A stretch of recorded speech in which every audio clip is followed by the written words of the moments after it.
Sono medico ma sono anche una mamma e come tutte le mamme abbiamo insomma una preoccupazione per quelli che sono i nostri figli. Ci risulta che i bambini e gli adolescenti siano poco interessati da questa malattia.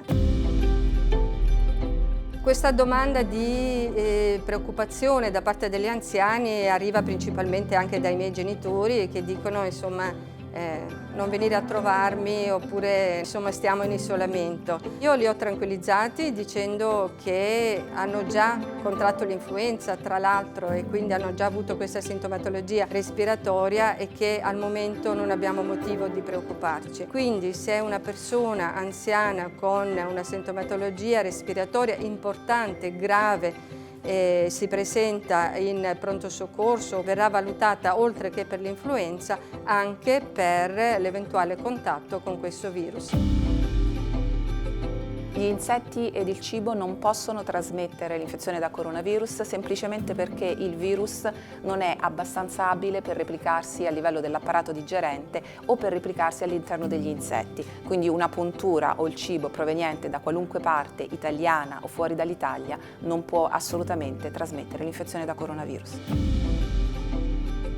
Un contatto stretto è un cittadino che è stato, con il caso confermato, insieme per almeno 15 minuti ad una distanza ravvicinata, che vuol dire una distanza inferiore a 2 metri, oppure che vive insieme in casa con il soggetto che ha avuto la conferma dell'infezione da coronavirus. Non sono casi stretti e quindi non dobbiamo aver paura di essere stati contagiati, tutti quelli magari che, pur essendo stati dei casi confermati, abbiamo visto di passaggio quando siamo andati al ristorante, piuttosto che lungo la strada, piuttosto che ad un bar. Recarsi in pronto soccorso con sintomi lievi significa ritardare l'accesso alle cure di altri cittadini che invece hanno dei sintomi più severi. Chiedete a voi stessi: sarei andato in pronto soccorso se non avessi sentito parlare del coronavirus? Se la risposta è no, rimanete a casa.